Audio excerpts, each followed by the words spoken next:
vous êtes le responsable service et développement du GICAT. Le GICAT qui est un groupement professionnel créé en 1978, donc c'est un groupement historique. Parlez-nous de vos activités, de vos domaines d'intervention. Bonjour, merci pour l'interview. Donc le GICAT, Groupement des industries de défense et de sécurité terrestre et aéroterrestre, a été créé, comme vous l'avez dit, en 1978. Le groupement rassemble aujourd'hui 187 sociétés industrielles françaises, de la petite PME de quelques personnes jusqu'aux grands groupes. Nous avons un certain nombre de grands groupes tels Airbus, Thales, Morpho, Nexter, Renault Trucks Défense, MBDA qui sont membres, un certain nombre de PME, entreprises de taille intermédiaire, et les missions principales de notre groupement qui s'occupe de deux branches, défense terrestre qui est la branche historique et la sécurité qui est jeune mais qui se développe aussi.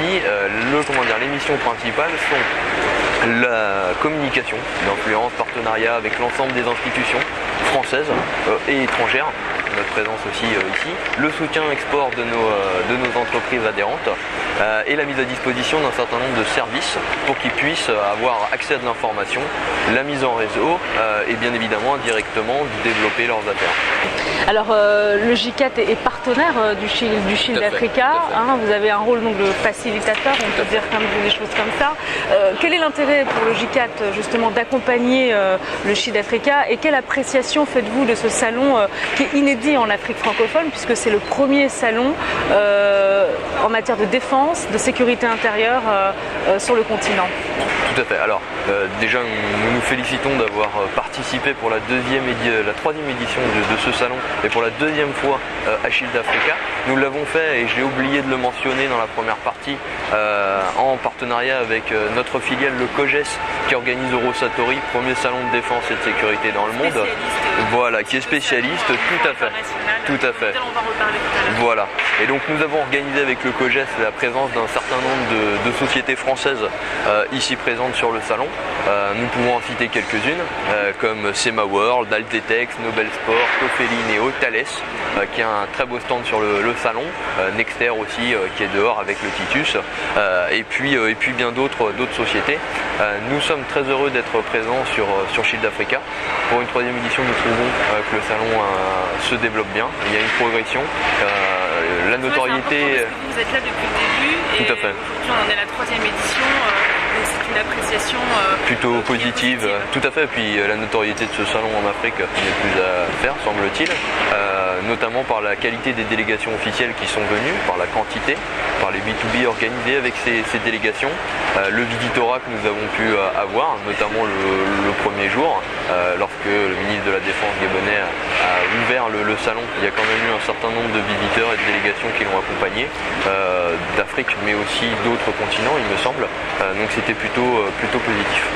L'expertise du GICAT, votre appréciation de ce marché de la sécurité intérieure en Afrique, quelle évaluation vous en faites? Parce que c'est un marché en pleine expansion, il reste beaucoup à faire également. Le marché de la sécurité de manière générale, dans le monde entier, est en expansion. Le marché africain, d'autant plus, puisqu'il va accompagner le développement des pays africains. On parle d'une croissance de 7 à 15%, le marché de la sécurité, en termes de business et surtout de représentation financière, 7 à 15% du marché. Et il est évident que les pays africains se développant en parallèle, il faut que la sécurité des biens et des personnes se développe aussi et elle accompagnera nécessairement ce développement, que ce soit sur l'ensemble du continent africain. Donc nous pensons que le continent africain se prête tout à fait à avoir ce salon. Les taux de croissance sont positifs, sont élevés en Afrique et il n'y a pas de croissance sans sécurité. Et je pense qu'un certain nombre de nos industriels qui sont ici présents cherchent des partenariats, cherchent à bien faire connaître leur offre ici en Afrique. Et c'est vrai que des pays comme le Gabon, la Côte d'Ivoire, le Cameroun et autres peuvent avoir un certain nombre de problématiques liées à la sécurité et peut-être que ces sociétés françaises, en partenariat avec des sociétés locales ou avec les institutions des pays, j'ai cité quelques pays mais il y en a bien d'autres bien évidemment, peuvent très bien répondre à ces besoins. Comme vous l'avez dit et je le répète, la sécurité accompagne le développement des pays et donc nécessairement la croissance va de pair. Alors le GICAT a l'expérience de ce type de salon au niveau mondial, c'est vrai. Quelle est la particularité de ce salon, le Shield Africa en Afrique? Peut-être que vous avez certainement assisté à des panels aussi qui ouvrent de nouveaux horizons, des espaces de réflexion aussi sur les nouvelles problématiques en termes de menaces sécuritaires en Afrique, puisque le thème de cette 3e édition c'est la cybersécurité, la cyberguerre, la cybercriminalité. Alors déjà c'est la particularité puisque c'est la thématique du salon, il y a eu un certain nombre de conférences et d'invités internationaux sur le sujet et du reste nous avons pu voir notamment à travers le pavillon France mais aussi d'autres exposants qu'il y avait une offre dans ce domaine et le développement de ces pays bien évidemment s'accompagne du développement en matière informatique, sécurité informatique. Il est nécessaire que les États africains se penchent sur la question de la cybersécurité, cybercriminalité de manière assez rapide pour pouvoir avoir des solutions qui puissent répondre à ces problématiques. La particularité par rapport à d'autres salons, déjà c'est que c'est le salon au développement en Afrique. Il me semble qu'il y a un autre salon en Afrique du Sud, mais ce salon-là c'est surtout un marché national, alors que là on touche quand même l'ensemble du continent africain avec Shield Africa. Alors on va parler du rayonnement international du GICAT puisque le GICAT s'appuie sur le salon international Eurosatori organisé par la filiale par sa filiale le COGES, c'est cela. Et donc Eurosatori qui organisera dans 2 ans la 5e édition du Shield Africa, c'est ça? Alors le COGES va aider au développement du salon Shield Africa dans 2 ans, donc en 2017. Nous sommes rapprochés de la direction générale du salon Shield Africa pour pouvoir permettre à ce salon de se développer et de devenir le salon de référence en Afrique, notamment pour des raisons liées à tout ce qu'on vient d'expliquer, développement de la sécurité, développement des États, de vraies solutions, pouvoir apporter le savoir-faire du premier salon de défense dans le monde. Quand vous avez 1400 exposants, 55 000 visiteurs, nous pensons que nous pouvons apporter une petite contribution dans le développement de ce salon.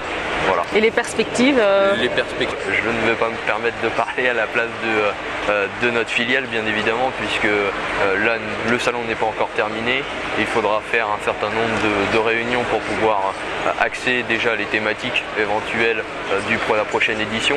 Quel visitorat viser, quels sont les industriels qui pourraient venir parce que intéressés par le salon, par le marché africain aussi.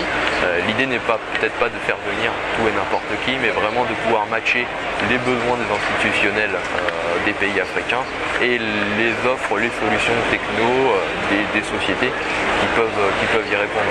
Donc les perspectives sont plutôt bonnes, puisque déjà on vient sur un salon qui a une bonne assise. Maintenant, je ne peux pas me permettre d'évoquer quelque chose qui se passera dans 2 ans et de faire des hypothèses qui seraient peut-être farfelues. D'accord, mais ça restera dans tous les cas un salon africain. Ça restera un salon africain qui sera fait par les Africains avec l'aide d'Eurosatori et du COGES et pour les Africains aussi. L'idée n'est pas l'idée est d'internationaliser et de développer surtout ce salon, mais ne pas le phagocyter, ce n'est pas le but. Très bien, monsieur Jérémy Vigna, vous êtes donc le responsable service et développement du GICAT. Merci. Je vous en prie, merci à vous.